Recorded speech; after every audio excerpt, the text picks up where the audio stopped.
also understand that in a lot of organizations, they don't even have a CISO. Okay. I agree with you on that. They don't need it, but to some extent, I mean, role does not necessarily mean a position or a person exactly.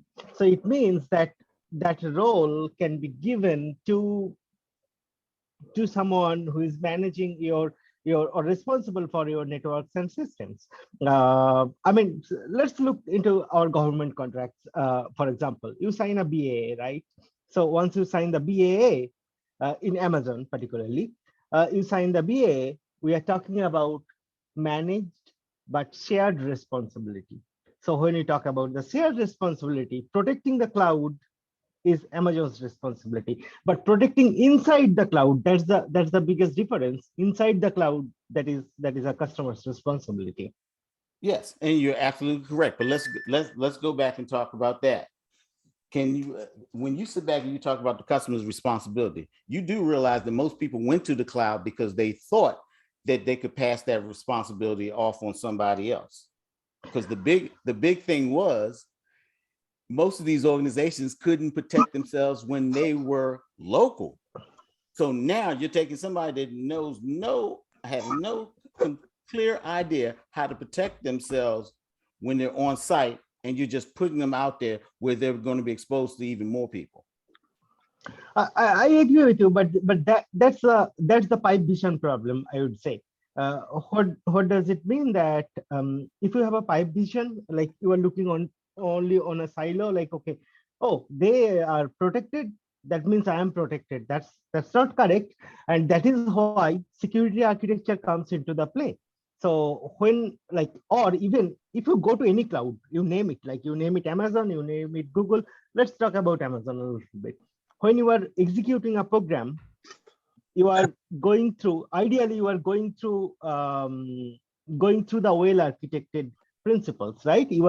Finally you are supposed to, like if you are doing it for very first time, you take that service and you go through the well architected certification. It has 5 pillars, and definitely one pillar is the security. And yes, absolutely, you know your database.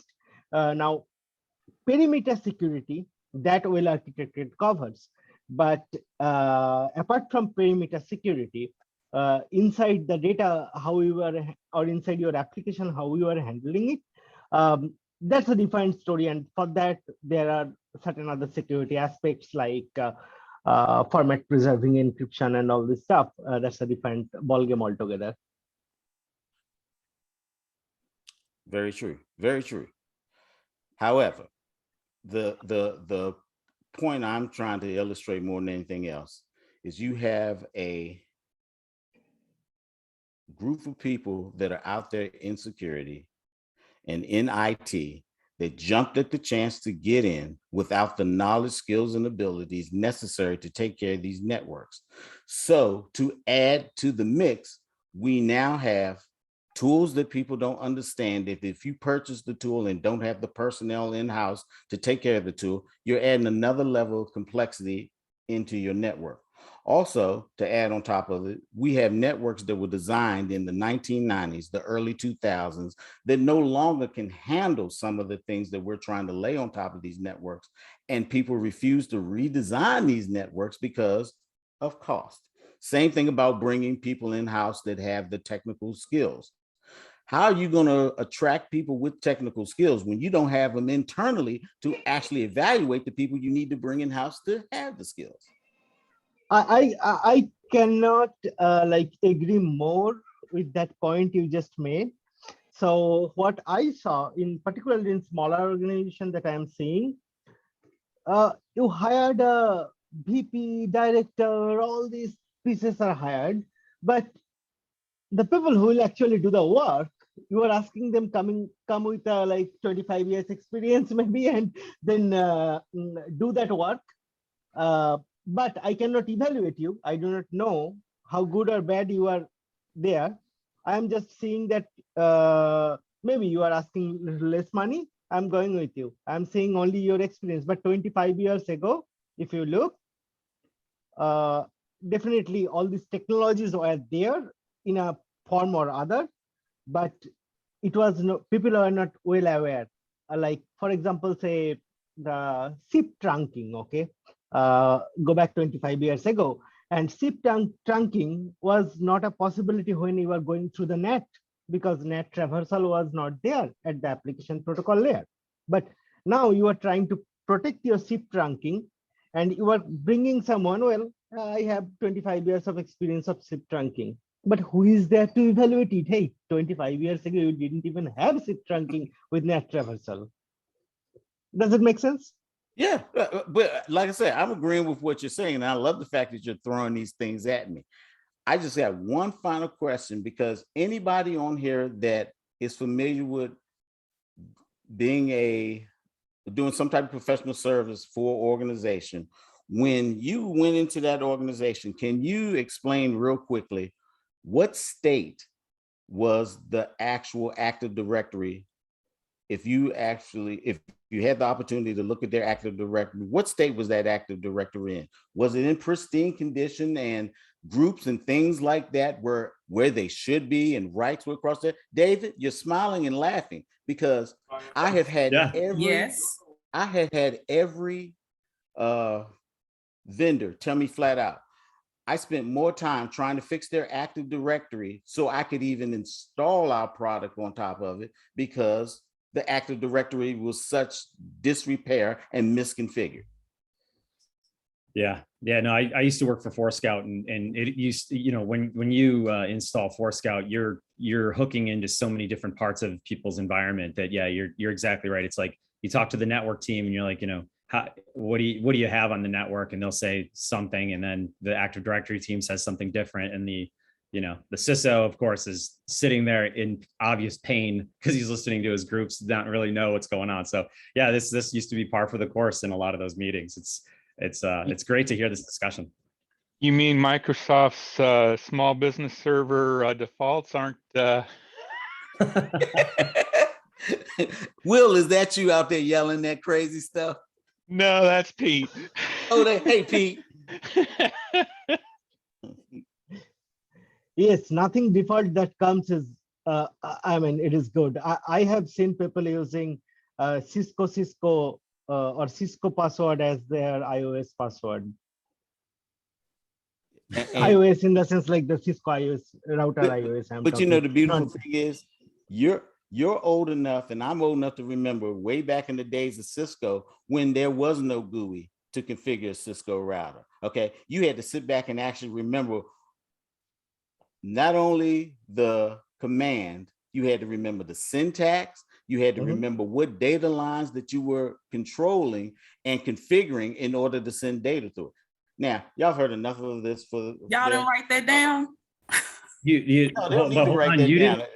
didn't talk about the most important command, right? Which is still the most important command, write memory, right? Because how many times did somebody configure a switch and the switch rebooted and now it's back to defaults? Exactly. I mean, that happens. Hey, I've seen people could struggle with config. Okay, so yeah. and for wait a minute, Miss I'm Mariah. real lucky then, because I'm always using the command line to CLI Yes, sir. a Cisco router or anything of that nature. Hey, introduce yourself to the group. Now we're gonna have to slow things down just a little bit because we have a student among us. Tiffany, between you and Cassandra, I'm gonna need you to take this child by the hand and step her through the things she needs to know in IT and the pitfalls and all that stuff. So Mariah, I want you to send Tiffany your email and all that good stuff so you guys can talk. Michael, who do you have there in the room with you, and have them come on camera and just wave? Michael Nemec, tell him slide on over. We saw him, we saw a piece of his head. There we go. Mark with Say me. hi to everybody. Yeah. Hey, Mark. All right. I'm not here too. So here you go. Then we have both of us. Yep, Okay, we made good. it in. All right. Okay, so we'll get that part straight a little bit later on. As far as him sitting on me, I don't care about him sitting on me. I just want to make sure if he's a CISSP, I want to get him his actual credits in and all that good stuff. All right. Today we are fortunate enough to have Phosphorus And for all you good people that have IoT devices, this is a lovely tool. I'm a huge proponent of it. David, well, first of all, we have David, and I saw Molly on here, but the face faded away. Molly, are you okay? I am. I'm here, a little under the weather, so that's why Okay, the I was going to face. just say Molly's a little bit under the weather. No camera today, folks. Okay, no camera. First of all, give everyone an idea of problems that you would have with IoT devices, and then we'll let David go into his spiel. And I'm gonna cut this off. And Tiffany, I'm gonna need you to you're gonna need to give me rights to share, because I don't have share rights. We're gonna need that for later on. All right. So, I mean, what we see with IoT, you know, our product is a purpose-built solution for IoT. So we have looked at millions of IoT devices of all different kinds. And really the problem that we see is, you know, probably 50% of them have default credentials, and more than 50% have outdated firmware that has CVEs associated with them. That's you know, it doesn't matter what size company you're in, that 50% and above is what we see as far as vulnerable IoT devices. And the problem with them is that, you know, they can't take an agent, so they haven't really been managed. And oftentimes people just don't know what types of devices are on their environment, and definitely are unable to put them in any sort of company policy for firmware patching, credential management. So that's kind of the problem we are seeing. And with that, I'm going to hand it over to Dave. Both Dave and I came over from Scout. Dave's worked at the DoD. He's been on the IT and information security side of the fence, solving problems within the DoD. So he's going to be giving the technical talk today. Thanks, Molly. Yeah, that discussion that was going on was great, because it's such a great lead into our product. You know, the factory defaults and all that stuff, the things that we actually see on a day-to-day basis. So that's all good stuff. So let me share my screen. Okay, so can everybody see the correct the correct slide? Cameras, cacks, and clocks. Yep, there you go. All right, not the notes is what I wanted to make sure I was displaying the right part of it. So we're just going to go through kind of some of the things that we see and on a day-to-day basis, and you know, what we're seeing in the market as far as, you know, these compromises that are occurring because of all these problems that, you know, we just spent a little bit of time talking about. So let's jump into it.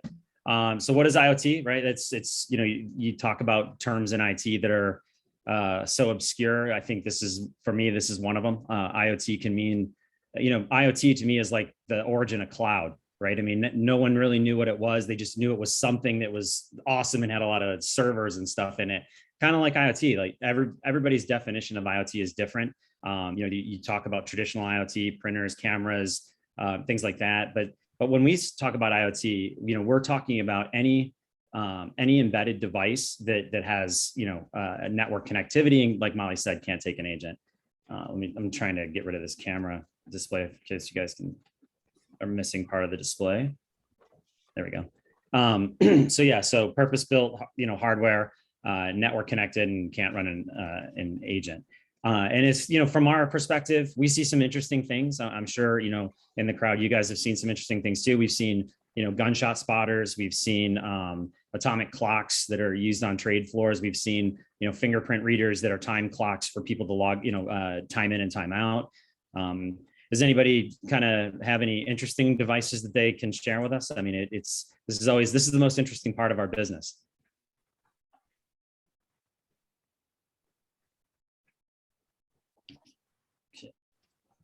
All right. Cameras, man traps. Actually, this is Corey. We're actually seeing Medical devices. We see, you know, LED lights and just about everything on curtain buildings, down to shades of windows changing, all kind of stuff that you see from an IoT perspective is on the network now. Yeah, medical devices. I heard that's another good one. You know, that's Thermal an interesting. scanners. Yeah, yeah, Cameras as well. yeah, yeah. We actually had a customer call us because, you know, during COVID they had to add a whole bunch of equipment to their lobbies. The thermal scanners being one of them. So yeah, a lot of those kind of interesting devices out there. So this is just an interesting slide for everybody that's on the phone, you know, as we were just kind of talking about the history of computing and how awesome it is, you know, from you look at 20,000 BC, we had cave paintings all the way to 1969 when we actually got, you know, some sort of connectivity.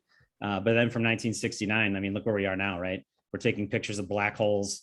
We've got satellites in lower orbit that are transmitting data about soil, right? So all kinds of interesting things in really a relatively short amount of time when you think about, you know, the 20,000 BC with cave paintings.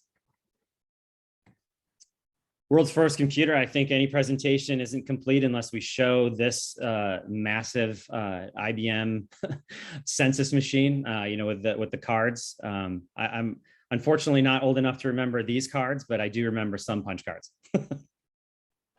But again, you know, even this computer was, you know, people are trying to figure out ways to kind of alter that census data. So we're going to jump into some general IoT security stats. You know, Molly had talked about, you know, the passwords and stuff, which we'll get to. But, you know, here's some of the things that we've kind of seen, you know, from a known IoT security breach, right? We're talking to people, we're seeing about 33% of our customers are saying they haven't. Whereas, you know, a larger portion is saying that they have seen some kind of IoT security breach on their networks. And then on these, you know, with security teams able to identify them, it's interesting about these devices because of the way that they communicate. You know, a lot of times people are having trouble getting the notifications needed to really identify these as quickly as needed. And then on the enterprise increasing IoT security spend, you know, we're seeing this trend, you know, I'm sure everybody's seen this, where IoT spend is going up exponentially and your traditional desktop computing is starting to, you know, finally level out and go on the decline. So we're going to jump into some stories from the trenches. I think this is probably going to be the most interesting things for everybody. You know, the Mirai botnet, this is, again, you know, we had this conversation in the beginning. You know, how did something like this happen? Well, because people don't change their passwords, or if they do, they change them to something so easy that it's almost laughable, right? Like how many times do you come across something that's password or the super difficult password 1 exclamation point, because that makes it almost impossible to get through. But as Mirai botnet, you know, clearly showed that was not the case. And again, just using simple ports, 20, you know, telnet ports, again, things that should not be on our networks, or at least communicating across the networks. You know, it wouldn't be a presentation without talking about Russia. And again, you know, we're seeing this trend of default passwords, you know, vulnerabilities not being patched, because with all IoT devices, I mean, I'm sure everybody on this phone has probably gone through the excruciating updating firmware where, you know, starting a ping job, watching something happen, and then hoping it comes back up. But again, because these things are kind of hard to do, a lot of companies just aren't doing them. So another kind of interesting one is this VPN filter malware. You know, again, we're targeting the same kind of, it's the same kind of target, right? It's getting these devices with weak or default passwords and really compromising them to get inside of them and then start, you know, really going after the network. So the Siemens PLC hack, this is kind of interesting. I mean, especially what we're actually as a company, we're moving in this direction as well, is getting into updating these devices, because traditionally, you know, you stick these somewhere. You call it air gapped, whether it's by firewall or by, you know, real air gap, but, you know, somehow you've got these things blocked off. Nobody ever updates them. People are afraid to scan them, you know, because who knows what's going to happen and who can afford to have a manufacturing line go down, right? So, you know, that fear is probably warranted. But again, these devices traditionally have a ton of vulnerabilities, you know, and a lot of the current ways that people are trying to, you know, protect these is either through some sort of segmentation or using a firewall to say, you know, okay, let's not let this device communicate this way, even though it's vulnerable. Well, we'll just hide that vulnerability by stopping this communication. Again, versus doing some sort of traditional patching. And even Siemens says, to enable some access control on their own device, set a password, get those defaults off and get the firmware updated. Again, another example of that, again, we've got SSH vulnerable, and then again, you've got these devices with all these defaults and unpatched. So it's easy to get into these devices and do kind of the same idea, get that data out. So now we'll just get into some of the percentages we've seen. Molly touched on this, the 50-50. This is a pretty general rule of thumb with our customers. We're seeing, again, that traditionally this has been a very difficult thing to do. We've all known, I think, that these should be changed, but getting into them, changing them one time, because it's really, it's not easy to get them into some password management or something like that. So again, that complexity is usually low, and the length is generally pretty bad as well.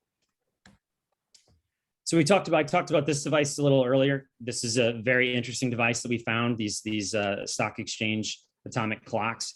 I think the more interesting thing was that when they told us they had 6 of them, and we found 15, that was kind of a one of those good day, bad day, good day for us, bad day for them. And again, the good news actually was that using, updating these devices, getting any of the CVEs off of them was definitely helpful. So what are the big problems? I think, everybody knows this. I think we're, as we were just talking about this earlier, is generally people don't really know what they have. And to that point, when I worked at Forescout, there was kind of a running joke that if I ask a customer how many devices they have and it ends with 0, they're lying. It's kind of the same idea. Even the way that we are approaching this is we ask typically, and most of the time they say no. And what we find is that these percentages are pretty accurate depending on the type of environment. So, medical or manufacturing areas, the numbers are going to be a little higher, whereas maybe a traditional law office or something like that, your numbers are going to be a little bit lower. But typically 3 to 1 or 5 to 1, these devices are outpacing the employee count. Another kind of interesting example, again, this was kind of interesting because they exploited the device to get into, something that most people may not even know printers have, which are hard drives, right? So now you take an easily compromised device, you throw a 20 gig hard drive in it, and then the attackers can actually utilize normal traffic to take the data, store it on this hard drive, and then start sending it off site. So again, basic blocking and tackling, getting those passwords done, getting off the, getting that default firmware off these devices, getting them away from any of the CVEs that are affecting them.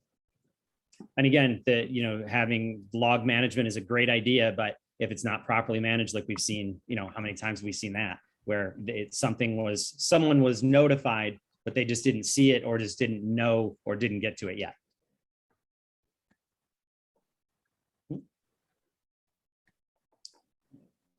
Go first. There we go. All right, so we'll get in what percentage of IoT devices operate with end-of-life firmware. This one is actually a little more surprising, I think. We've seen that the end-of-life firmware is pretty interesting. Again, there's a lot of the devices, 26% of the devices we've seen so far are end-of-life.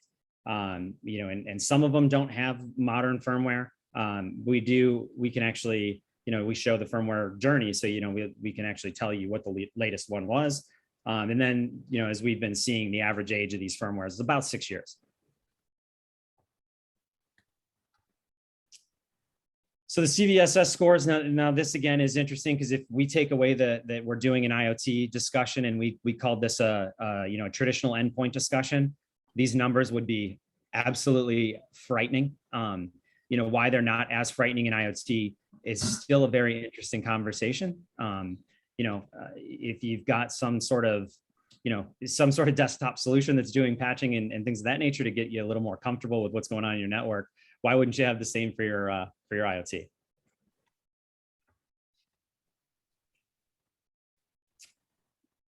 So which are the biggest offenders? KVM switches. I'm sure most of the people on the phone have or do use these.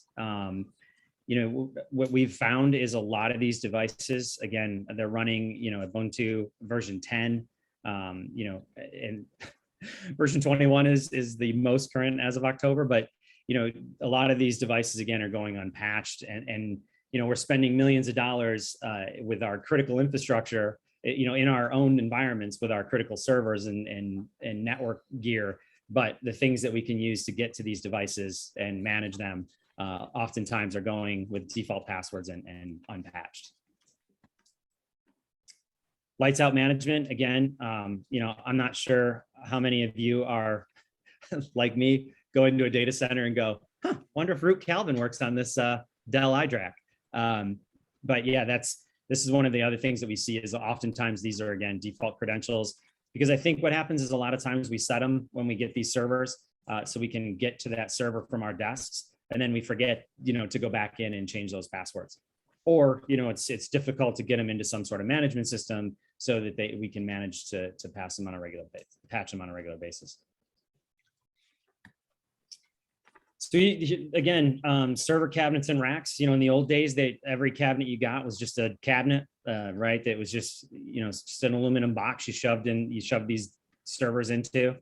Now, all these servers have all different kinds of sensors and fans and, power strips integrated, and all of those are connected to the network as well.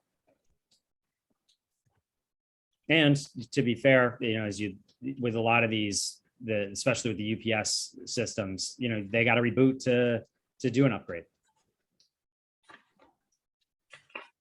Physical access controllers. Now, this is an interesting IoT device because I think 99% of the time when we talk to people, they forget about these things.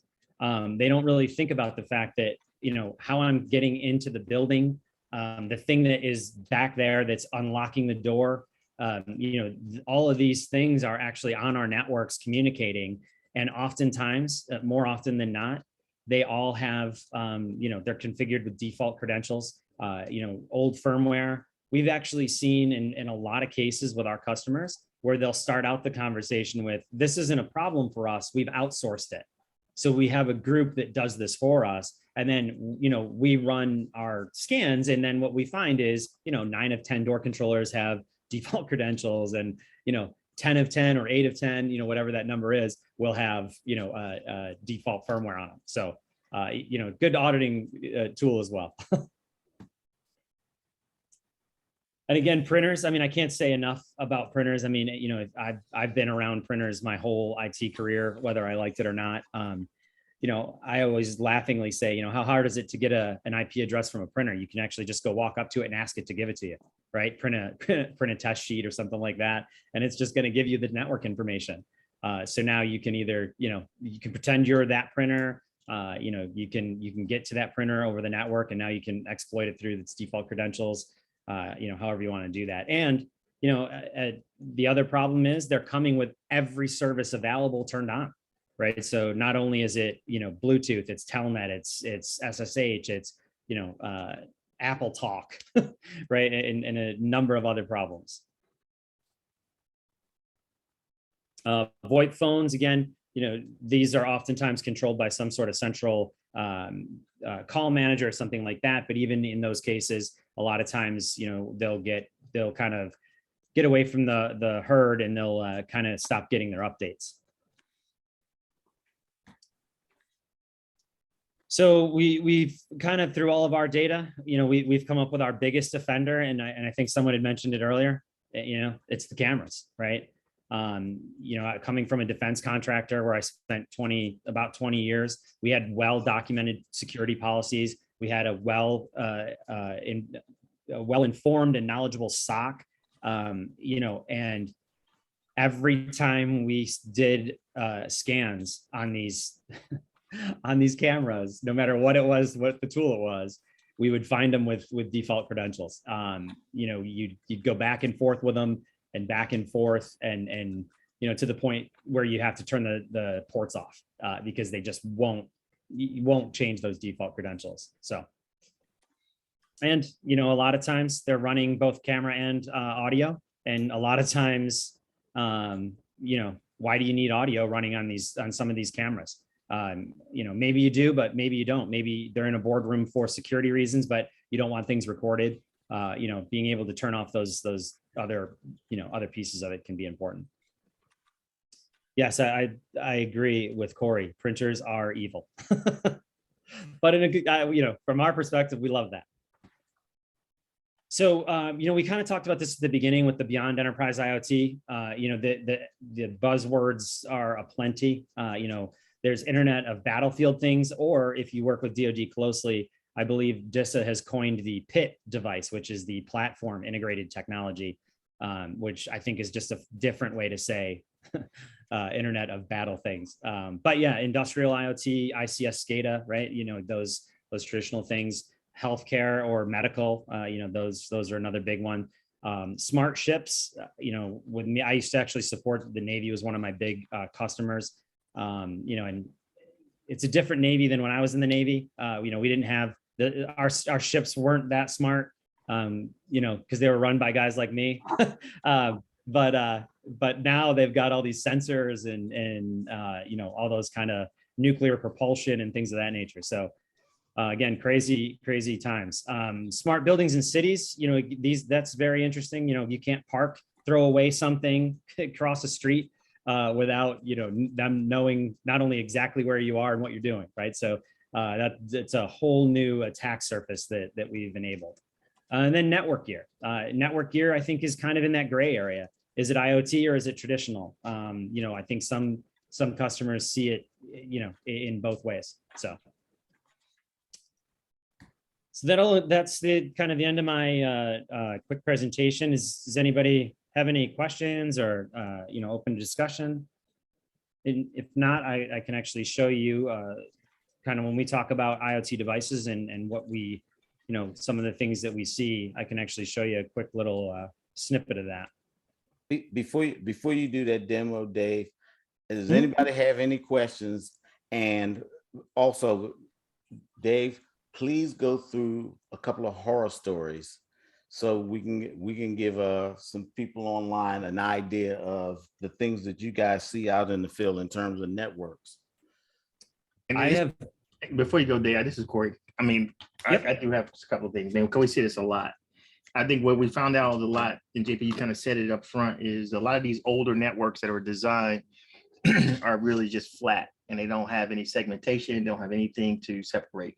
I think one of the biggest things you got to go back to the basics and foundations of segmentation, DMZs, and keeping the network isolated, right? And leveraging managed switches to do what is supposed to be done and separate that out.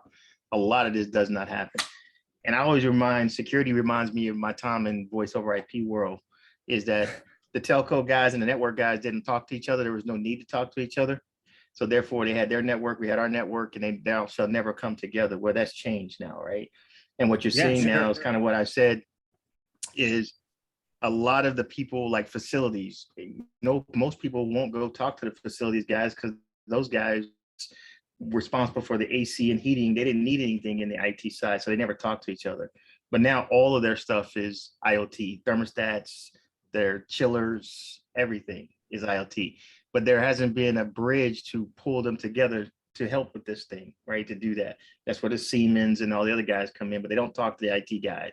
So there's no responsibility. We have the responsibility for the network, but we don't have all the authority and say so what's happening on our network in most cases, right? And that's some places we see the biggest problem, is that we're seeing that creep. Yeah, and I think the first point that you brought up is very interesting, right? The segmentation.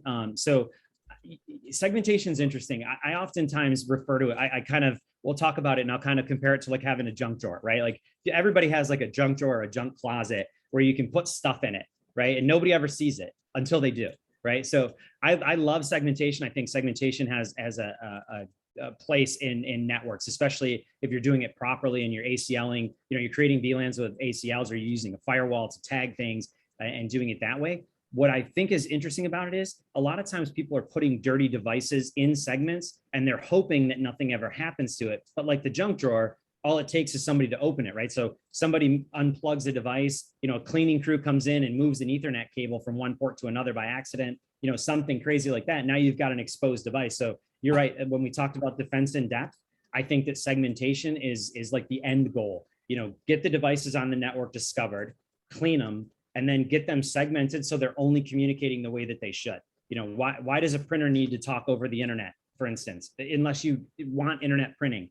Why isn't it just going 9100 or something like that, right? I think that's a great, segmentations has a great play in all of this. It's just, again, I think there's a journey to segmentation that people sometimes forget. Totally agree. JP, I think you raised your hand. Maybe. Your hand is definitely raised. Yeah, it's raised. We had a question from the peanut gallery. Harvey wanted to ask you, what is the impact on this in terms of privacy? Yeah, good presentation. Just what have you run into in privacy? Maybe you haven't run into it so much in the IoT stuff, but maybe in medical devices you have. So because we don't do, we're not actually capturing span, we're not capturing like network data. We don't have a lot of privacy issues from that perspective. Like we're not gathering login information or something like that. But what's interesting and what we found, like one of the organizations that we went to and we did a scan of a lot of their IoT devices. We actually found these time card readers I'd mentioned before. Right. They come in and they put their fingerprint down and that fingerprint punches them in for the day. Right. They are 100% sure they bought them from a United States manufacturer. They were 100% sure. Somebody asked about Shodan. This all kind of ties together. What we found was when we pulled that device apart, the banners were actually in Mandarin. Right. So now you've got a device handling very, very specific information about these people, from their time. I'm sure their time clock has social security numbers attached to it and all that stuff. Right. So, if you're buying equipment like that, you don't even know it, that can cause a lot of interesting issues. And thank you, Dave. And actually my question wasn't what privacy issues you run into in doing your checks, but what privacy issues do companies run into with their IoT devices that they may not even be aware of, like the ones you mentioned? So when you look at some of the compromise, and I hopefully this is where you're going, like that the printer example I gave where they were harvesting data. Sure. They're harvesting they're harvesting companies' IP into those hard drives, and then they're sending it off the network to obviously they're sending it back to where they're from. So I think that a lot of times that's the kind of problems that you can run into, and this is the vector of getting in, right? So these devices specifically, well, in this case, the printer, the printer housed the data, but a lot of times these are the entry points into pivoting in and getting more and more data. Does that kind of get more towards your question? I'm sorry, That's absolutely fine. Great presentation. Thank you very much.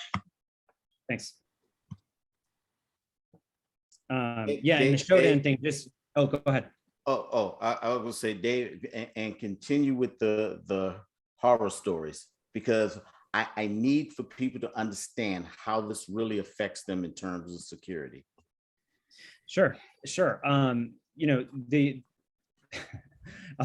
give you a funny horror story. At the end of a POC, this is actually before, this is when our two founders were doing all of the POCs, the proof of concepts with companies. That one of the first sales they were at a large financial institution that just bought a brand new facility and had it completely renovated for them to come and move in. And at the end of the POC, as they're doing like the closeout conversation, our CEO is sitting at his computer with the console up, and he said, "Hey, do you guys want me to unlock every single door in this environment?" And they're like, "What are you talking about?" He goes, "Well, I can not only unlock them, but I can open them." And they're like, "No way you can open them." And he pulls up the console with the default credentials and literally shows them how he can open every single door in their brand new facility that they paid millions of dollars to have built and secured. There's other stories which are very interesting. We found devices on companies' networks that Black Hat, they've listed as the top devices to stay away from. That's always, and again, a lot of times people don't even know they have them. Like the ZTE fingerprint readers, that's another example of a bad fingerprint reader.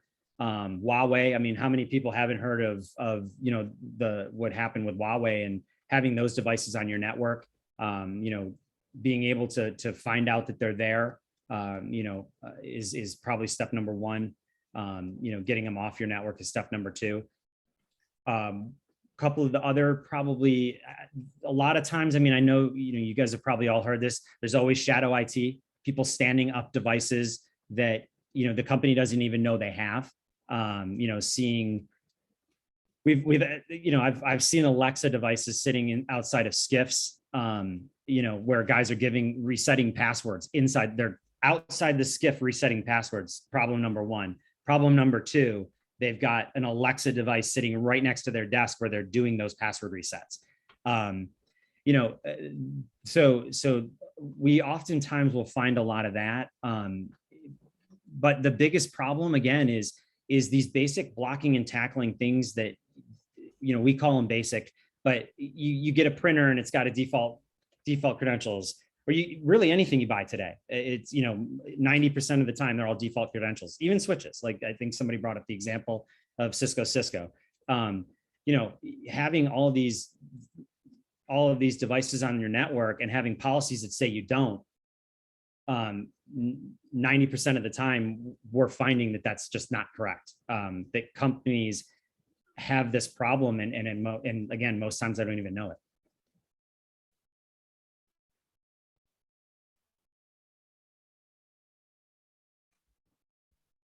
Okay, anybody has any questions? And I'm looking at you, Mariah, because I know this was like a water hose of a whole bunch of concepts and everything. Hello, Christian Walker. Nice to meet you for your very first time. David, I don't think we have any questions right now. Go into the demo and show them how easy this is. Okay. And again, this is my first time, and I have to be honest with you guys. I love this conversation. I love the start of this all the way to now. I love the open forum that you guys have in the conversations. So this is our platform. You know, we bring in the data on all of these devices, and you know, we're not just doing, you know, the traditional, hey, I've got span traffic and I can see the banner says, you know, access. It's got a MAC address that OUI says access owns. So you know, this is probably a camera. For us, we can't afford to guess on these devices. So what we do is, you know, we actively scan these environments, and even OT environments. We've actively scanned manufacturing floors on a flat network. We don't turn these devices over because we actually have found a way to communicate with these devices where we're not waterboarding them like a traditional vulnerability scanner. What we're doing is we're actually communicating to it over the ports that it expects traffic over. Right. And that allows us to gather all of this information. So hardware IDs, you know, serial numbers, part numbers, you know, in some cases, you know, you'll have these other unique identifiers. Sometimes the serial numbers MAC address like this one, or sometimes the serial numbers are a different kind of field. But again, for us, it's very critical for us to be able to uniquely identify these devices so that when we're managing its credentials, you know, we have a way to track this device if it ever changes, you know, from wired to wireless or something like that. You know, we have to be able to definitively say, wait, this is still that same access M3044V that we saw before, and its current credential is this. Right. So some of the information we gather, as you can see, active alerts, you know, these are the things that we actually actively see the first time we look at them. Again, default credentials, discontinued information. We actually look for that on customers' networks as well. You would be shocked, I think, to see the discontinued information that I've seen since I've started working here. Large corporations that have no version control on what people buy, you know, hundreds of different models of the same kind of, you know, same manufacturer's printers. So very, very interesting statistics on those. Out of date firmware. And then the other thing that we're pulling is we're actually using the firmware version. So when you think about traditional vulnerability scanning, you know, they're sending malformed packets and things like that at devices to find out what they're vulnerable to. Our approach is a little different. So the data that we extract, one of the data points is the firmware, right? So then we take that firmware and then our software, you know, based on the research that we do, it correlates that firmware version to any known vulnerabilities. And that's how we're gathering that information. So again, we're not tipping these devices over. We're taking this data out and correlating the information to show any of the CVEs that are affected by these devices. And then to fix it, just as it goes, again, previously it was hard for me to rotate these credentials. I just click that button and I can rotate those credentials. And our platform understands the complexities of the passwords for every single one of these devices. So Access can handle any character you throw at it. Polycom has certain characters that, if you use them, it'll actually lock you out of those devices. And then a lot of PLCs have PIN numbers, right? So our software has to understand those complexities of each one of those devices. So when we ask a privileged access management tool for a new password, we can get the most secure password available. And then to rotate the firmware, same idea. I can actually click this button and I can rotate the firmware on the fly. You can also do this at bulk, and you can also use integration with other tools to do it in an automated fashion, like Demisto. We have an integration with like Forescout. I talked about that earlier, and even Cisco ICE, and some of those other NAC programs. So you can use their policies to do all this as well. And then just one other thing to show you. I got a question for you. Where are you, when you rotate those credentials, where are you writing those to? To the vault, always to the vault. Think of us as an intermediary. If the vault says Phosphorus change the password, we'll change the password. If the product says change the password, we tell the vault we're changing the password and we need this complexity. The vault tells us that the password's been changed, and then we deliver it to the device. So we're only an intermediary between those two things, making sure that things are going the right way. And when I say this, I can do this with switches. I can do it with automated, the ICS SCADA devices. I've actually got one of the, like I said before, we're moving into, into this ICS SCADA market. So here's a PLC that we've got live on our network in Nashville. So this is, we've seen these all over the place as well. All mostly default credentials. So yeah, again, it's all these devices and all, all those privileged access management tools. And then just one thing do you have a question? No. Hi, yes, I do. So with the CVEs, and you said that you could click a button was that for patching? Yep. And that patches. So here, I'll go back to that device. And my question is, that's one of the concerns or issues that organizations have. My specialty is healthcare, is the difficulty of having downtime or being able, if you have someone that can manage that, the patches, being able to find that downtime. So what you're saying is the application that you have, there's no matter what the device is, you don't need that downtime. So the device, 99% of the time, the device is going to reboot. So there would be, you'd need downtime to reboot that device. Right. But you could schedule this in an off hours kind of way, and you can do them hundreds or thousands at a time. So let's say you had a specific, somebody actually asked me this about like a heart monitor, how they could do do chunks of them. And we kind of were talking about that. And that's exactly what we came up with, is like, you could just take X number of devices and say, these ones are going to go out of service tonight or tomorrow. We're not going to use them on the floor. We're going to update them and then take that same chunk, deliver them, replace that, kind of swap them out and keep doing that. There's got to be caution with some of these, because, you don't want to live update something that's going to reboot, that's running a critical process like a human being's life, or energy. In the energy sector, there's rules around this, right? So we want to make sure that we're always following those kind of best practices, but certainly, it minimizes the downtime because you can do so many at a time. Understood. Thank you.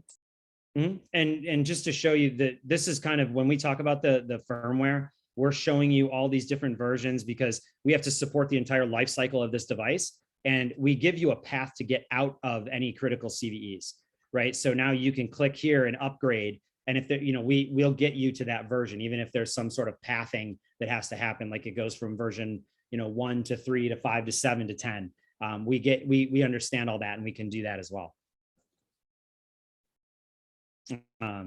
So then just to kind of close out here, because I know I'm probably running up on time. This is really where you start to kind of see, the environment in a very interesting way, right? So not only do you have default passwords, but by what device type, and then in these alert severities, again, these are all filters back so you can work on each one of these problems. But again, this kind of breaks out your typical environment that we would see. Our lab in Nashville has 120 devices, so it's small by most company standards, but what we found is even our lab has the same problem that our customers have. And it's obviously on purpose. So when we demo the product, we have something to demo. But again, this is actually the most interesting one. We had talked a little bit about this in that slide. If this was a Windows environment, how frightening would these two numbers be, right? That you've got, this many, or actually 48% of a device type, it has a, some sort of critical or high vulnerability. So anyway, sorry if I took too much time, but if there's any more questions, I'll be happy to answer them. David, you're fine on time. Go. I'm sorry. I said you're fine on time. Go. If I have to keep people over, I don't think they'll be that mad unless they're jumping on the highway. Okay. I had a question. Yep. Go ahead. So I work with point of sale equipment, and we're actually starting to do some firmware patches, and there's a particular one that I'm not able to implement, or it's showing that it's on the device, but the vulnerability is still scanning as a positive. Do you think it might be a false positive, or would phosphorus be able to kind of better assist with something like that? So point of sale systems can be interesting based on its operating system. What is it running some sort of Windows? Is it running one of the more, POS kind of, not Windows? It's running a Windows. Windows is running as its base. So it's like so we could look at those devices a lot of times with Windows devices, because they can take some sort of agent by, whether it's by Microsoft or Big Fix or Tanium or something like that, that can help patch them. So Windows devices can be interesting for us, embedded wise. We've seen some scanners with like Windows CE on it, which I know that's old, but this was a couple months ago, just FYI. But yeah, so depending on the operating system and how it interacts with it, we might be able to. But with Windows, again, it's more an agent-based approach on those. So we typically stay away from anything with Windows, but it's a case-by-case basis for us. Some things we can fix that have Windows, and some we can't, just by the nature of the devices. I appreciate you answering. I'm not high enough in the chain of command to decide stuff, but I was still curious. If you want to send me, or if you want to tell me or send it to me separately, my email is davo@phosphorus.io. If you want to send me the model number, I could actually tell you, because I can have my research team look it up and see what they can find about it. Okay. And I like to say my research team, even though that engineering team doesn't work for me. I just like to call them that. my research team. So that's how I roll. Sorry. So just real quick, this is actually what made me, weirdly enough, made me love this product when I was at Forescout, and the reason I decided to come over. When I saw this information at a mutual customer's site, I was blown away by this. And honestly, one of the primary drivers, besides of course Molly being here, was when I saw this information, I thought, oh my God, when I worked as a defense contractor, if I would have seen this, I would have shut the network down. Like my boss would have probably fired me that day, because I would have just gone to our central switches and just pulled the plugs. You know, we've actually seen some age difference of 10 years and the firmware versions in the 30s, like this one is, with critical CVEs on things like door controllers, cameras that are sitting outside of skiffs, some amazing things. And when I saw it presented in this light, I was like, wow, this is pretty cool. So, you know, that and the time to value. So, and that's how I ended up here. So, hey, Dave, just for giggles, explain the reason why these pieces of firmware being out of date are a danger. Sure. Usually so when these devices have old versions of firmware, a lot of times they've got some sort of vulnerability, whether it's, you know, things like, you know, log4j or something like that, right? Where the older version of the firmware had this susceptible problem. But, you know, as they fix these things, these manufacturers can't just patch these devices. So what they have to do is they have to release a brand new firmware operating system essentially for these devices. So what's interesting about this is that, you know, a lot of times it's not like Windows where people are patching it once a week, once every 2 weeks, whatever it is. It's like it's once every 3 years. So, you know, getting these in a manner where you can see, maybe you don't need to be at the most current version, but finding a version that doesn't have any of those critical CVEs, and those critical CVEs mean something is probably exploitable on that operating system. So changing it will get you to a point where you are less exploitable. Just like our traditional endpoints, only, you know, we can do it without an agent. So what's your point into the network? Do you have a box that sits on the network or just loads into a server or a virtual machine? How do you collect this information and feedback to? Sure. So primarily what we do is we will deliver a VM to, you know, and that VM will control any action that we take, whether it's scanning, whether it's patching, whether it's password rotation. You know, we've got the ability to do what we call site. Like they're kind of like site scanners that would go out and you can put them localized if you need to.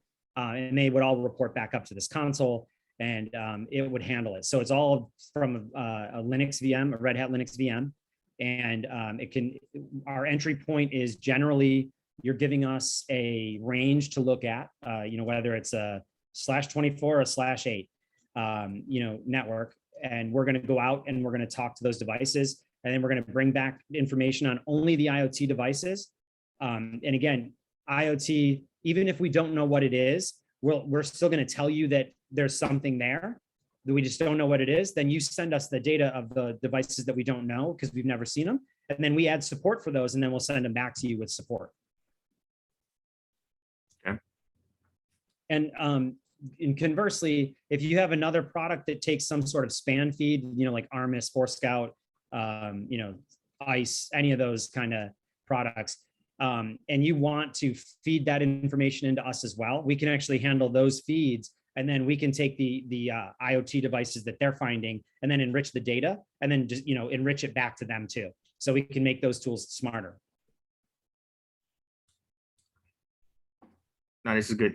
I'd love to. I think JP's gonna hook us up so we can talk from I'm an MSP, so we need to talk from that side for sure. Awesome. Because yeah, I also do some time in our as a IT director at Phosphorus, so maybe we could have a double conversation there.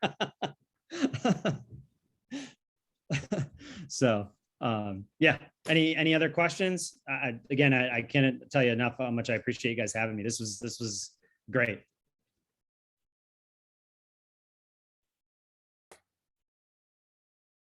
Dave, Molly, thank you so much. If anyone else has any questions, they can send it through the chapter and I'll make sure that David and Molly get back with you. Yes, thank you, Anthony. It was an excellent presentation. Do I have my Think Cloud people here? Is Rom's people here with us?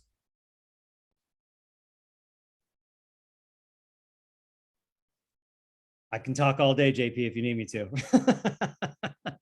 No, don't worry about that. We gotta get you. We gotta get you on paid talks on the net on that side of it. So, do we have our virtual desktop people online?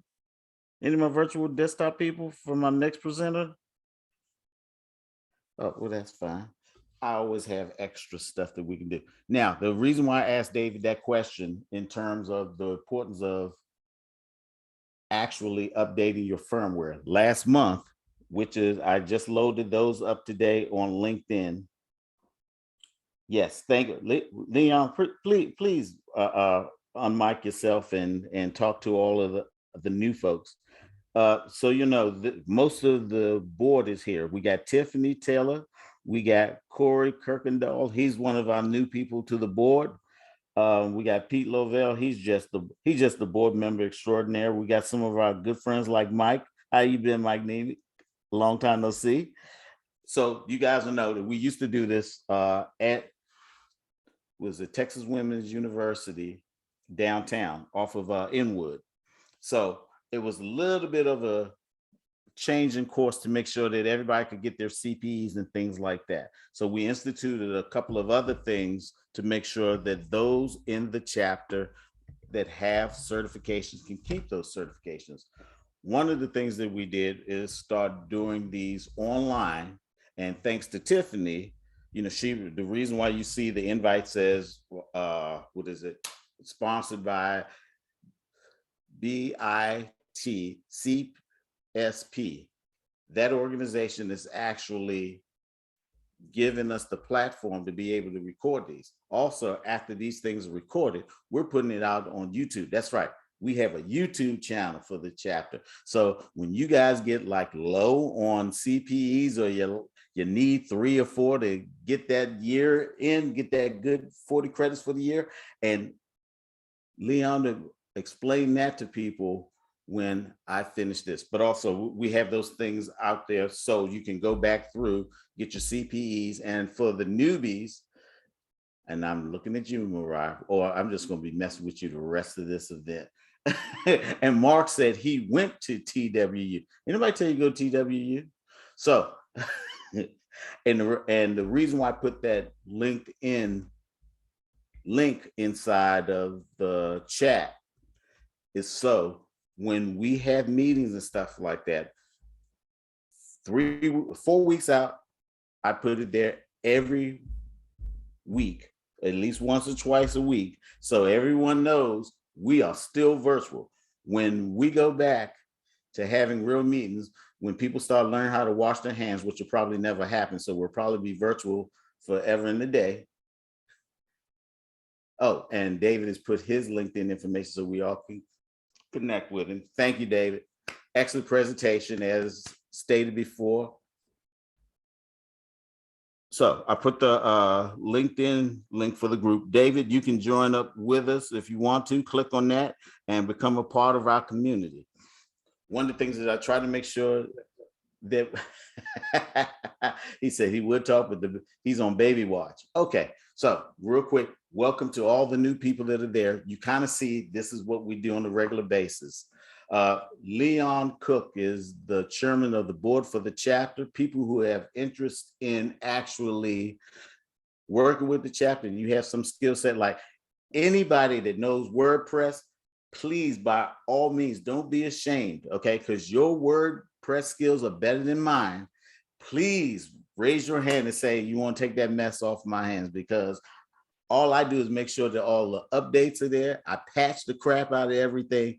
I try not to touch the content because, okay, for you older people, you'll get this. You remember home site? Okay, that is the extent of my HTML skills without actually going in HTML. See, all of us graybeards are laughing at that because they know what that means. Okay, so now let me do Millennium Speak. Millennium Speak, long time ago, you had to actually type these things out in order to get it out on the website and then publish them. Okay. Hey, thanks, Scott. I got you. You know, you, Kelly, and those people, all of those folks, I actually know them.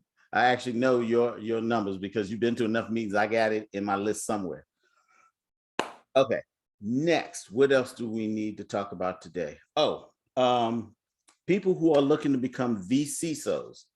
I was able to talk to the class the group that's doing the classes for the VC sub.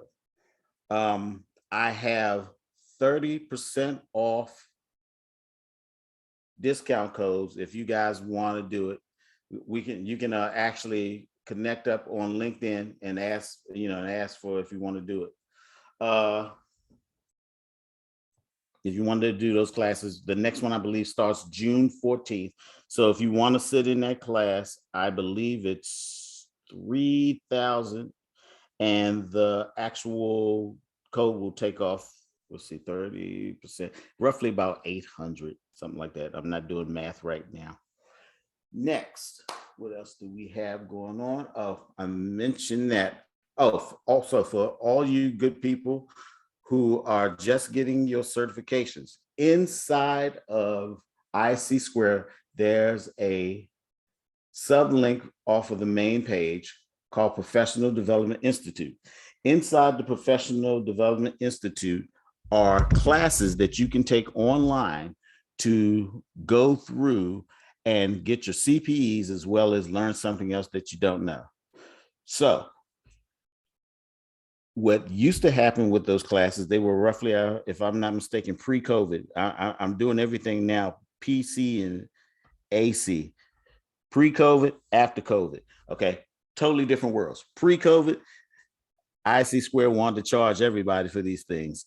After COVID, they realized everything was on lockdown. People who actually had certifications and certificates with ISC Square could not go to the conferences and things like that to pick up their CPEs. All of us folks who were used to going to things in person can now not go in person. So they decided to give us something for the money that we spend in annual maintenance fees and things of that nature to keep these certifications. So they made the Professional Development Institute free for us.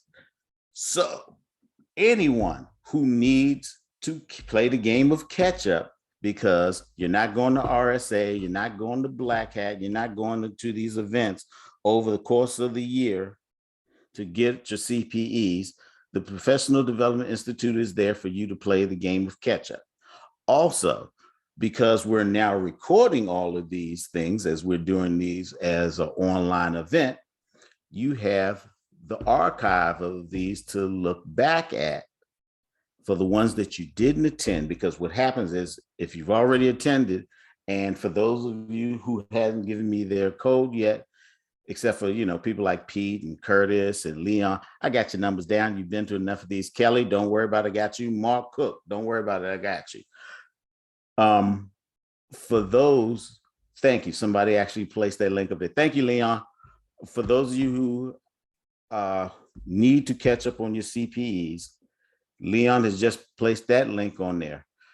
Unfortunately, for all my new people who are not certified, I would love for you to be able to take advantage of all of these, but in their infinite wisdom, they put a free class there for those of you who are not certified, and it's on big data.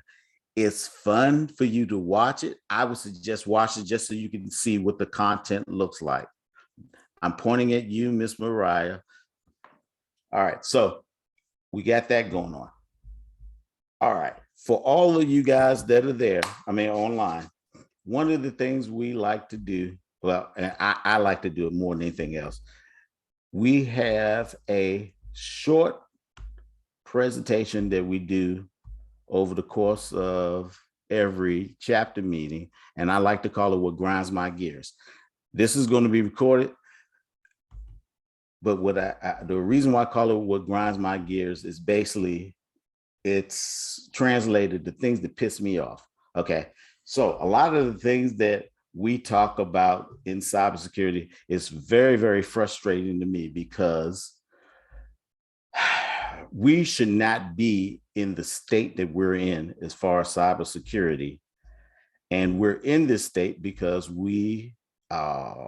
Tiffany, I need you to give me a presentation power if you're on. anyway, I'm not sure that she's on, but let me go through my list. I wanted to be able to show you this, but I got a whole bunch of things. When I say what grinds my gears, what I'm really stating is things in cybersecurity that are kind of dumb, that shouldn't happen, breaches, vulnerabilities, things of that nature. And the reason why it really pissed me off more than anything else, the problem that we have now, we're at the point of cybersecurity where only certain things that they feel are newsworthy are being announced to the general population. And we're at the point where people think that, oh, only time that a breach occurs is when I see it on the news. No, that's not true. One of the things that I implore all of our members to do is to join InfraGard, because what InfraGard does, there are a public subsection of the FBI cybersecurity force. Inside of InfraGard, what they do for their members, they give you your little ID and your password and stuff like that, and they give you access to public accessible information that tells you about these breaches. They send you all types of reports, so you get the opportunity to find out all of the things that are going on out there. Even further than that, they also clip articles from different resources and show you all of the things that are going on that you don't have any idea that are happening in cybersecurity. One of the things that they send to you, they have a brief that comes out every day with cyber news for counterintelligence, information technologies, security professionals, called the Cyber Shield. In the Cyber Shield for today, their first article is, how often is your personal data shared on a daily basis online? This article comes from the Register, and you can go and look at it on register.com.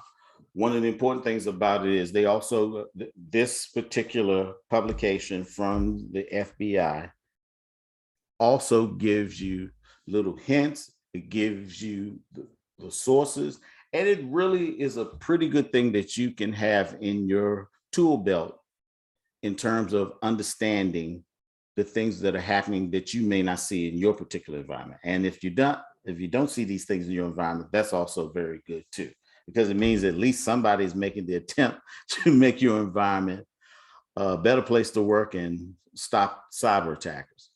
Next, 2 companies compromised by a stuffing attack. Let's go on and get that one. That comes from helpnetsecurity.com. GM and Zola customers compromised through credential stuffing. I wish Harvey was here. Earlier, you heard a question being asked in terms of privacy. Harvey Newlands runs the ISACA Houston, Greater Houston chapter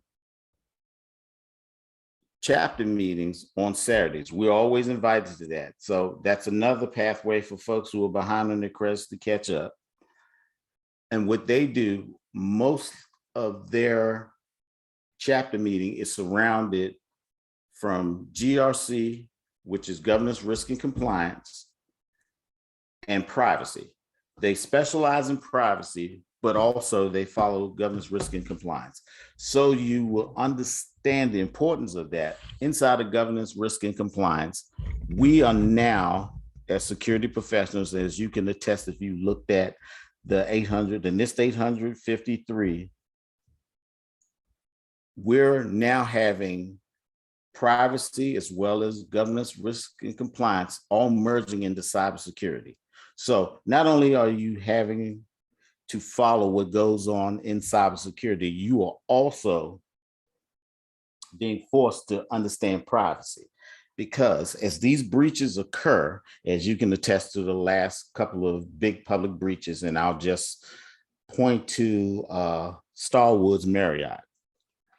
In this case, because of the rewards card that Starwood and Marriott have, and they merged together, and it became one big database of people's personally identifiable information, or PII, that information was exposed.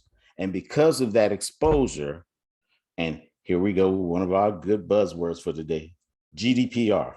GDPR is the privacy regulation that most of the world follows, especially the European Union, and I do believe Japan, Australia.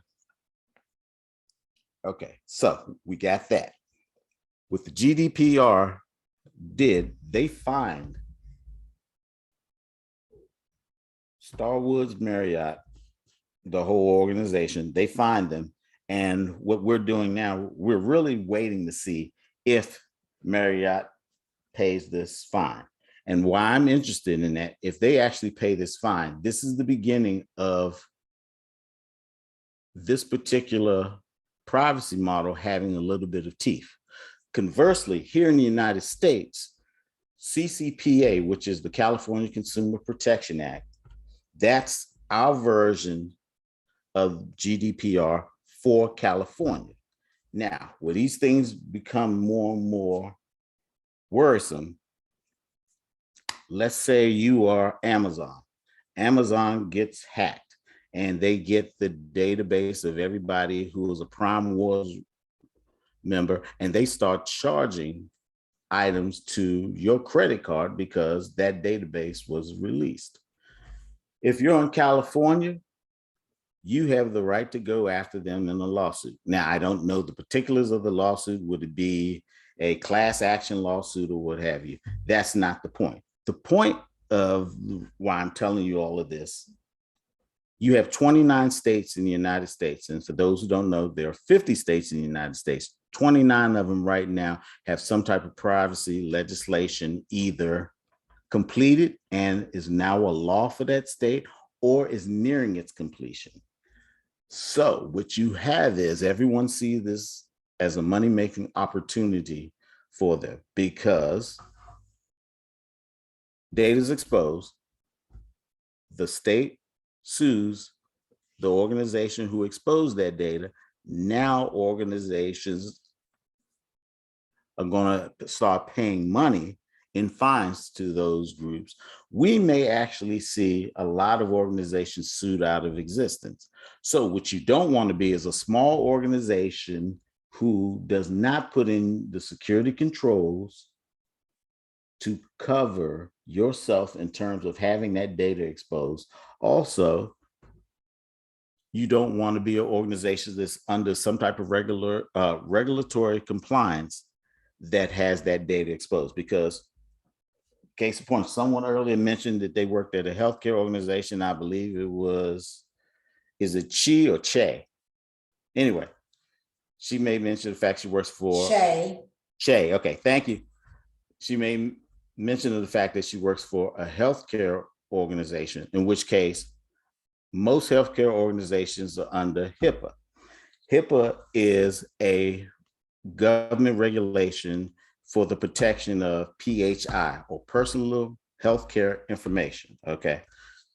Also, some organizations take it one step further and they're under HITRUST, which is not only for the protection of the healthcare data, it's also how to set up your network and what controls should be on your network in order to protect that data, which is kind of redundant if you understand what the NIST Special Publication 853 is designed to do. All those controls that are in that document are in HITRUST and even more. Problem is, for most organizations, that's too many controls. We don't want to do that. So you have a lot of people who follow the 800-171, which technically is for CUI, or confidential data that comes from the government that's given to third parties to do work for the government. But we'll get into all of that good stuff later. Let's continue with this. Customers of automaker General Motors and a wedding planning company, Zola, have had customer accounts compromised through credential stuffing, and the criminals have used access to redeem gift cards. Now, everybody's sitting back saying, oh, that's nice and everything. What is credential stuffing? Glad you asked. Credential stuffing is a type of attack aimed at hijacking accounts. The attack test, username and password combinations stolen in previous hacks or bought from other hackers, usually on the dark web. I'll add that because they didn't have it in here. Or other online services, since too many users repeat the same combinations across services. Many services don't provide additional security protections, such as multi-factor authentication, two-factor authentication, whatever you want to say. So basically, this falls in line with what I was explaining earlier. Any of those people who reside in California or one of the states that have a privacy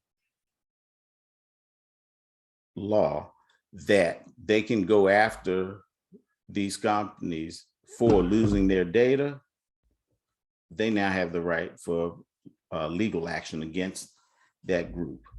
Let's continue to our next great article. Stop doing these things to enable cyber attacks. This is coming from ZDNet. Now, what I can do, I will put these links into, hold on. I will put these links into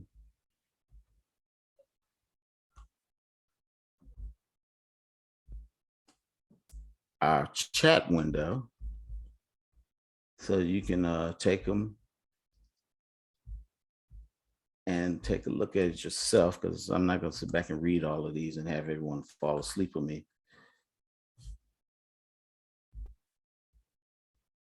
All right, this is number one.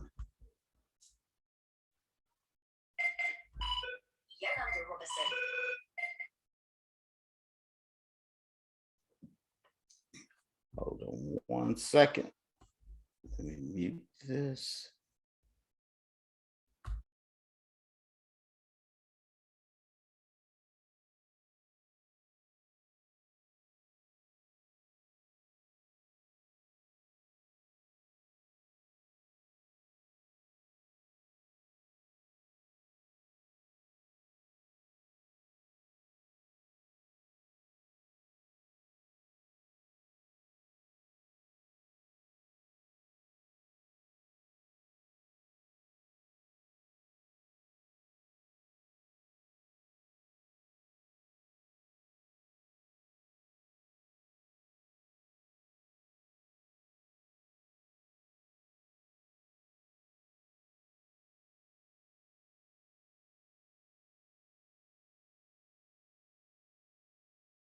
Take a picture of the item so that you have the numbers? No, if you can give me what the registry is.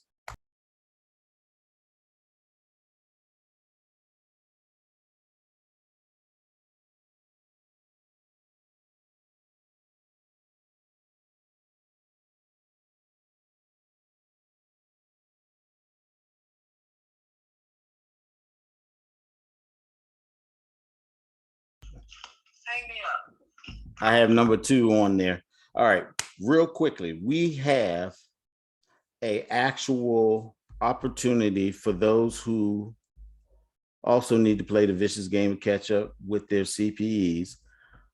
We are going to get an invitation to a cybersecurity virtual event on June 15th. However, what I'm waiting for them to do is publish an actual VIP code for the chapter, because it's $95 for the event, and there's no reason to pay money for a virtual event that you can't walk around, smell, touch, and feel those things there. So once I get that, use that link that I gave you. Make sure that you're a member of the chapter on LinkedIn, and I'll publish that out so everyone can have the VIP code. That was one of the things that I had to stop on. People like to call during the chapter meeting sometimes, and I have to grab it.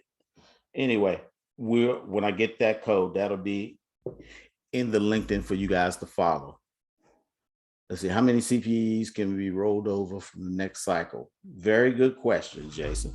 It depends on whether it's an A or B. The A's are one of the events that actually fall into, I believe it's 8 categories now for the CISSP or whatever exam that you've taken previously to get your certification. So if it directly falls under A, and this is important for the new folks that are online that are just getting their certs, when you submit your CPEs and it's not done for you automatically, if it's a general security event or activity that you've done for CPE, it goes under Class B, or goes under Type B for the CPEs. The ones that they usually roll over are A's. So anything that you can get like a demo that directly falls under a particular category of the domains relating to the CISSP or whatever cert that you have, those usually fall under A. Things that don't fall directly for the domains are usually B. The A's roll over. So there's a possibility after your 3-year period. Yes, these are also applicable to the CompTIA test. Also, if you're a member of ISOCA, you can actually use it for that. If you're a member of ISSA, well, guess what? ISSA doesn't have a cert, and you're just out of luck for that one. But for most of the actual governing bodies, these chapter meetings can fall for you to actually add CPEs, CU or CEUs, continuing education units. I think that's what they call them at EC Council. You can use these chapter meetings for that. Also, if you are ever challenged, PDUs, yes, PDUs, if you're a member of PMI and you have to get additional credits, these will translate over for your, let's see, what is it? PMP, and I forgot what the junior one is, but it will translate for that. If you ever need to verify, yep, CAP-M. Thank you, Mr. Moody. The CAP-M. If you have any trouble and they challenge you on whether you attended a chapter meeting, I'm authorized to give you guys certificates that shows the units that you get. You get 1 unit per hour of the chapter meeting. We usually do 2. And sometimes we run over a little bit. If we run over to like, I want to say 3:20 Central Time, those actual units move over to the next half hour because the increments are now every 15 minutes. They no longer do it on the half hour, they do it on the quarter hour. So you have to go beyond 3:15 to get to the next unit, which would be 2.5. Also, are we good on that? And if anybody needs the guidance on CPEs for the chapter, I'll place that out after the meeting, along with the links for, let's see, what I need to put, oh, the links for the YouTube videos of previous chapter meetings. And then that way, if you subscribe to it, it'll send you an alert when the new video comes out, so you don't have to keep looking inside of our LinkedIn group to find that going on.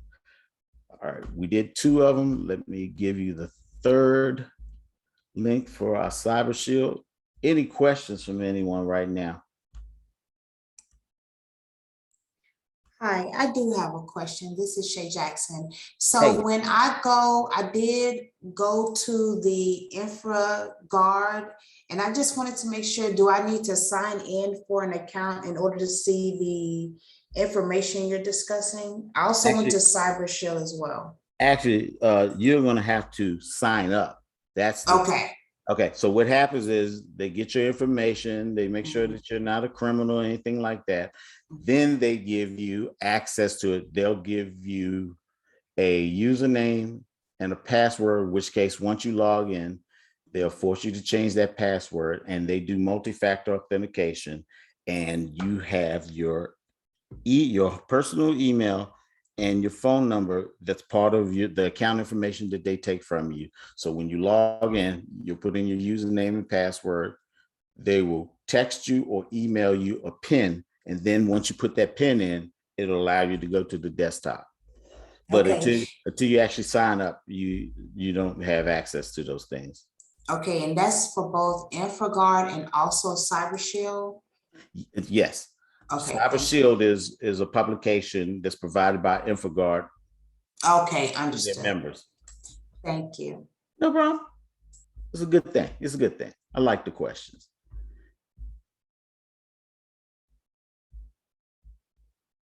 All righty. Here.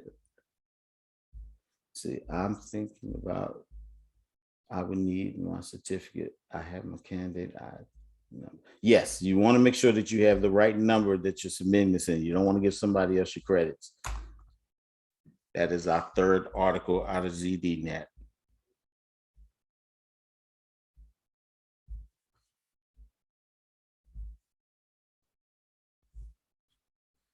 All righty. I'm going to skip that one.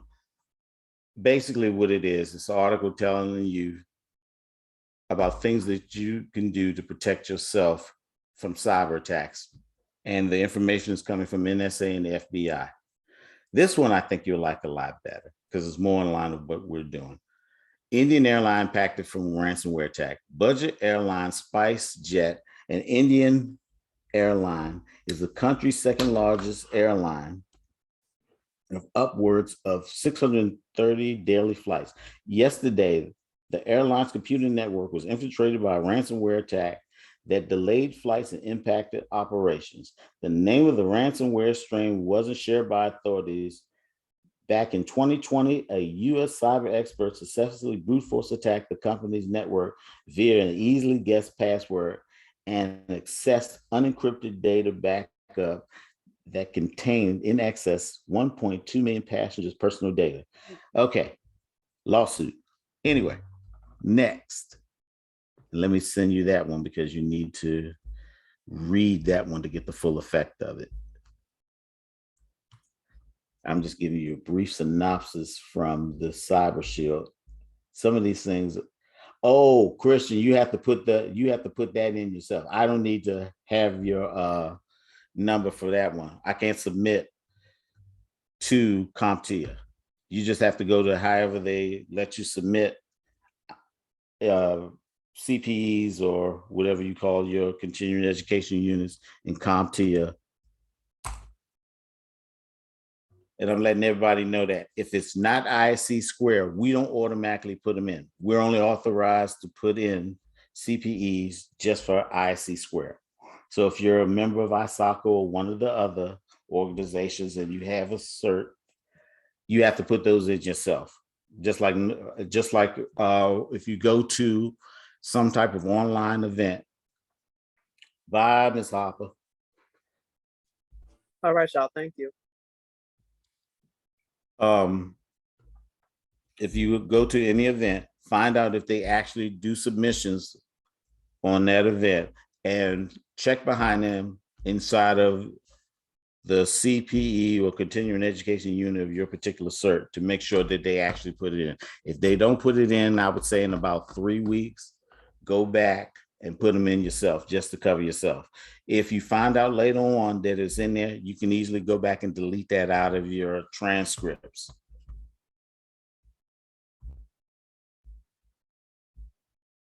Next on the roster, telecommunications company releases its annual breach report. For the past 15 years, one of the world's largest telecommunication companies has issued a comprehensive security report that provides threat trending information. Their 2022 data breach report has been released. I'm wondering if they're talking about Verizon. Yep, of course it's Verizon. Let me put the breach report in the chat.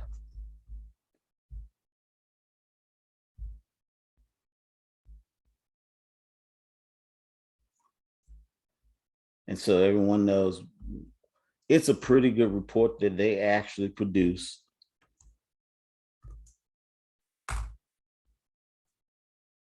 It's a good one this year because they go back to the first one of 2008 and do comparisons.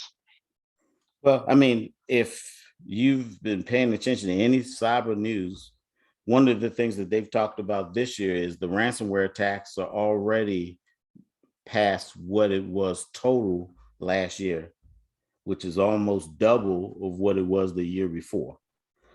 So one of the things that everybody has to realize, you have a lot of organizations that PC pre-COVID were all in-house. And because of the things that happened in the world, they had to take their home workforce and get them to their network. And a lot of people didn't sit back and architect and plan it out. They just say, hey, let's get these guys some laptops. Let's let them connect into a network. And people have been spending the last year and a half trying to clean that mess up because a lot of folks didn't have MDM solutions. They had raggedy, old, or dilapidated VPNs that they had people coming in through. And all of that gear had to be updated in order to protect the infrastructure. And in some cases, you have people now working from home and they're split tunneling into these networks and everything else. Or in other words, they have one part of their computer going to the VPN, but also they're coming through the public internet. So you don't know what garbage one is on their computer on their end. And now all of those things are impacting the corporate networks. And because of that, making them more and more vulnerable, kind of like we were discussing when this meeting started. Next online for the Cyber Shield, you have the Verizon report. This also is talking about further in what's in the Verizon report and some of the things that you were talking about, Pete. One of the things that this actual part of Cyber Shield is telling us that over 50% of those executed breaches were done through either wireless applications or some type of remote access compromise, which goes back to what we were talking about earlier today. If you don't protect yourself across these other things, you're going to end up getting breached. And it's not about the tools that you have in place. It's about how you set up your network. Because, and Tiffany, if you are listening, there's nothing that you can do, no tool that you can tell me about on Zero Trust that's going to stop a person who is uninformed from clicking on a link that they shouldn't click on. You can have all the great tools in the world. You can buy everything that says Zero Trust, and all you need is one person to click on the link that they're not supposed to click on, and they've exposed themselves to an attacker. They can click on a link, but your tool should be able to catch that they're going to what, some CNC site, or it's actually a bad link at some point. Your east to west policy enforcer. Yeah, your lateral spread policy enforcer is not going to go unless you have whitelisted that particular link as being bad, in which case you're now relying again on the expertise of the person who is using the tool. That's all I'm trying to say. You can have all the wonderful tools you want. If you don't have the expertise in-house, they cannot help you. I'll beg to differ, but that's going to be a discussion for another meeting. Yeah, we'll have that. Oh, I'm glad you said that, because one of the things that we're bringing back that we haven't done, because we have all of this wonderful talent all over the place, we also have a speakers bureau. Same goes for people's sites that may be compromised. Correct, because one of the things also, when you have a website or you have two companies that merge, so you have an M&A, they have to decide who's the, well, they don't have to decide, they already know who got bought. Just in the case of Broadcom bought VMware. I doubt very seriously they're going to keep everything as is. At some point when they fully transfer over, what will happen is somebody will give up their IP addresses and somebody will come up under, which means they're going to take all of those different servers that they have out there for the websites, and that's going to be moved to something else. You have hackers out there that wait for those IP addresses to be released. And once those IP addresses are released, people that are used to going to particular websites and they haven't changed the links in their browser, they'll click on that website, and now that website is being hosted by an attacker. That attacker does what's called a drop, which means they drop malware on people that go to that website. Now you're infected. So it may